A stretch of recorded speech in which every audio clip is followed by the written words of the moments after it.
एका गटातून 22 आमदार जाणार असं ऐकलंय. विरोधी पक्षनेतेपदाच्या सर्व अफवा असल्याचं आदित्य ठाकरेंचं विधान. तर ठाकरे सहजासहजी कोणाला पद देत नाहीत, निलेश राणेंचा टोला.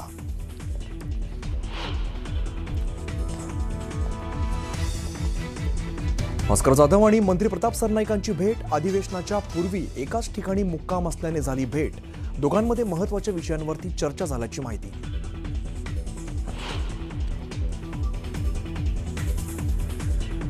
अभिनेते सयाजी शिंदेंची राज ठाकरेंसोबत चर्चा. तपोवनातील वृक्षतोडीच्या मुद्द्यावरती दोघांमध्ये चर्चा.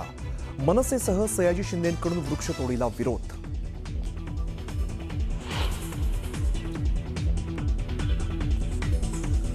तपोवन प्रकरणी कोणीही राजकारण करू नये. गरज पडल्यास राज आणि उद्धव ठाकरेंशी चर्चा करू. मंत्री गिरीश महाजनांची भूमिका. तर जुनी झाडं तोडली जाणार नसल्याचं स्पष्टीकरण.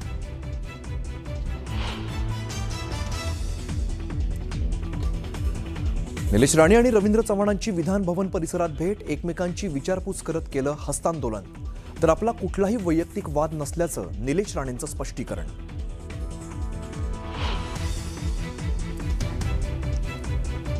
बिबट्याच्या हल्ल्यात मृत्यू झालेल्यांच्या नातेवाईकांना सरकारी नोकरीचा वनविभागाचा प्रस्ताव.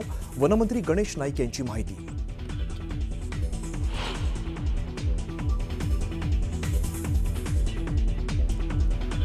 कर्नाटक चाचणीमध्ये महाराष्ट्राची एसटी बस अडवली. कन्नड रक्षण वेदिकेच्या कार्यकर्त्यांकडून बस अडवत निदर्शनं.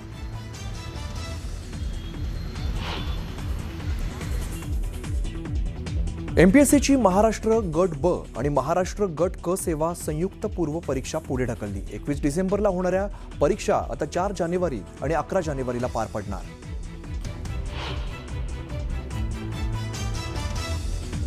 गोव्यातील नाईट क्लबचा मालक दुर्घटना घडल्यानंतर फरार. हॉटेल मालक देशाबाहेर पळाल्याची सूत्रांची माहिती.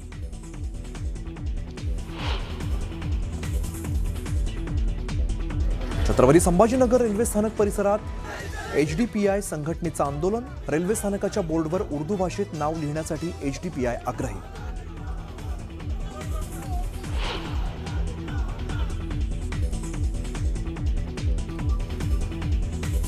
कोल्हापूरमधल्या कृषी प्रदर्शनात 2 गटात तुंबळ हाणामारी. सतेज कृषी प्रदर्शनात झालेल्या मारहाणीचा व्हिडिओ व्हायरल. मारहाणीचं कारण मात्र अस्पष्ट.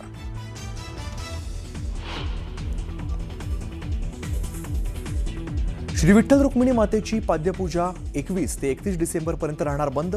नाताळसह इतर सुट्ट्यांमुळे भाविकांची गर्दी वाढत असल्यामुळे मंदिर समितीचा निर्णय. आजपासून नागपुरामध्ये विधिमंडळाचं अधिवेशन सुरू होतं. हे अधिवेशन 14 डिसेंबरपर्यंत चालणार आहे आणि या अधिवेशनामध्ये 18 विधेयकं मांडली जाणार असल्याची माहिती मुख्यमंत्र्यांनी दिली आहे.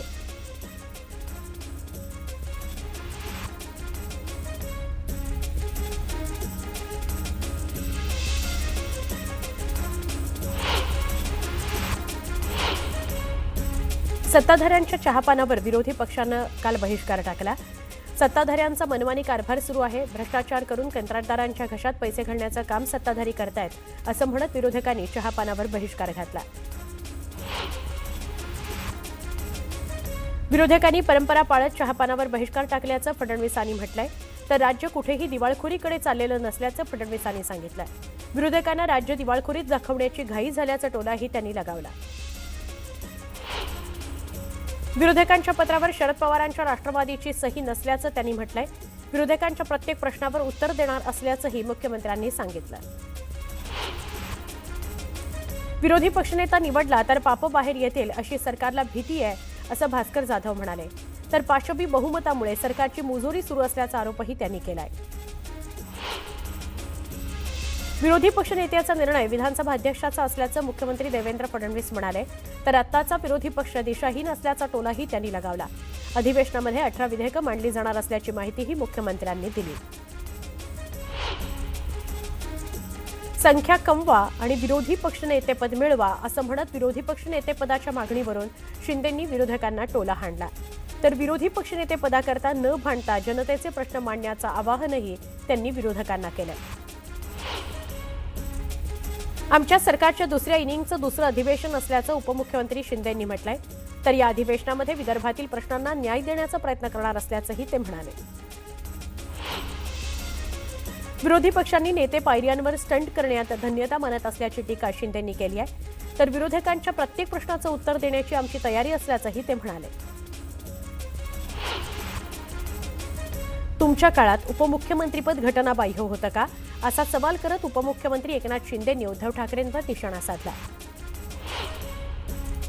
सरकारच्या पत्रकार परिषदेत उपमुख्यमंत्री अजित पवार उपस्थित नव्हते.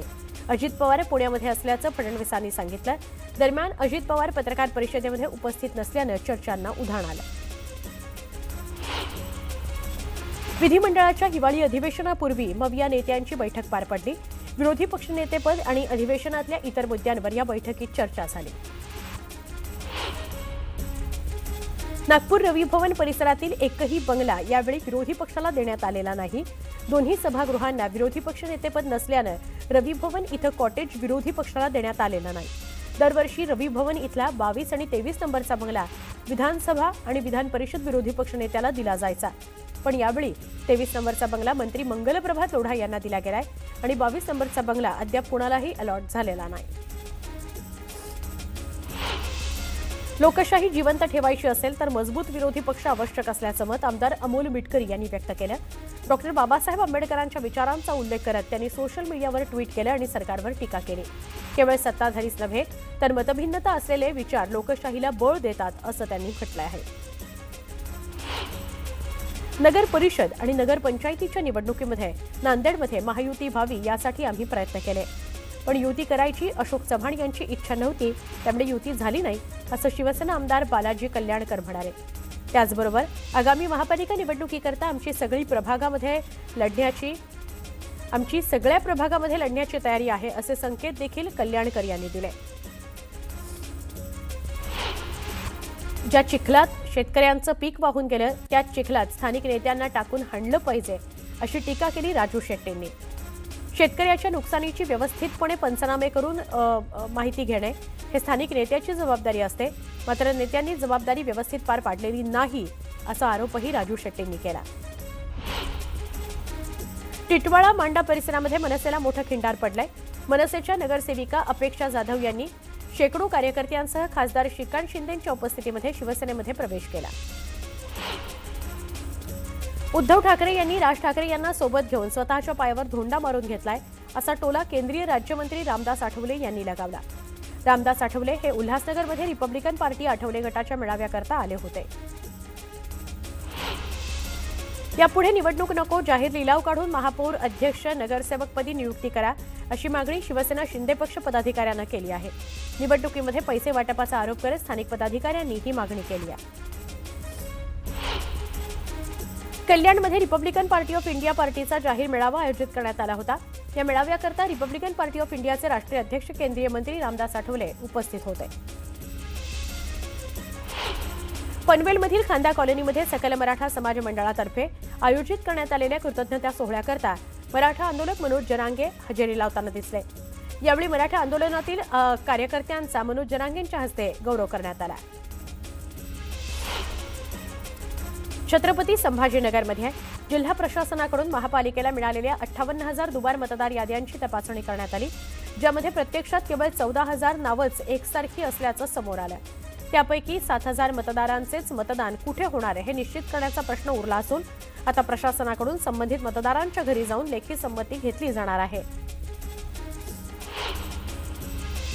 संभाजीनगरमधील भाजपचा मुख्य कार्यालय, जिथे महापालिकेच्या निवडणुकीच्या अनुषंगाने वॉर्डातील इच्छुक उमेदवारांना फॉर्मचं वाटप करायला सुरुवात झाली. पहिल्याच दिवशी तब्बल 5 तासांमध्ये 570 पेक्षा जास्त इच्छुक उमेदवारांनी फॉर्म घेतले. अतिवृष्टीमुळे संपूर्ण पिकांचं नुकसान झालेल्या मराठवाड्यातील शेतकऱ्यांना पूर्वीच्या शासन निर्णयानुसार 3 हेक्टरपर्यंतच्या पिकांची नुकसान भरपाई द्या अशी विनंती करणारी जनहित याचिका मुंबई उच्च न्यायालयाच्या औरंगाबाद खंडपीठामध्ये दाखल करण्यात आली आहे. याचिकेच्या अनुषंगाने न्यायालयानं शासनासह सगळ्या प्रतिवादींना नोटीस बजावण्याचा आदेश काढला आहे. छत्रपती संभाजीनगर इथं महापालिकेनं रस्ते विकास आराखड्यानुसार रस्ते रुंद करण्याची मोहीम सुरू केलेली आहे. त्यासाठी रस्त्याच्या आड येणाऱ्या मालमत्ता पाडण्यात येत आहेत. मनपानं सुमारे 5,000 मालमत्ता पाडल्या. त्यापैकी काही सरकारी जागांवर अतिक्रमणं होती तर काही मालमत्ता अधिकृत होत्या. महाराष्ट्रातील अनेक भागात थंडीचा इशारा देण्यात आलाय. हवामान खात्यानं विदर्भातील 3 जिल्ह्यांकरता येलो अलर्ट जारी केलाय. राज्यभर तापमानात चढउतार सुरूच आहेत, परंतु विदर्भात किमान तापमानात लक्षणीय घट नोंदवण्यात आली आहे. राज्यातील प्राथमिक आणि माध्यमिक शाळांमधील शिक्षकेतर कर्मचाऱ्यांनी 5 डिसेंबरला शाळा बंद आंदोलन केलंय. त्या शिक्षकांना 1 दिवसाचा पगार मिळणार नाहीये. आंदोलनामुळे प्राथमिकच्या 21,477 तर माध्यमिकच्या 2,539 शाळा बंद राहिल्या. आंदोलनामध्ये दोन्ही शिक्षण विभागाकडील 35,000 शिक्षक विनापरवाना सहभागी झाले होते.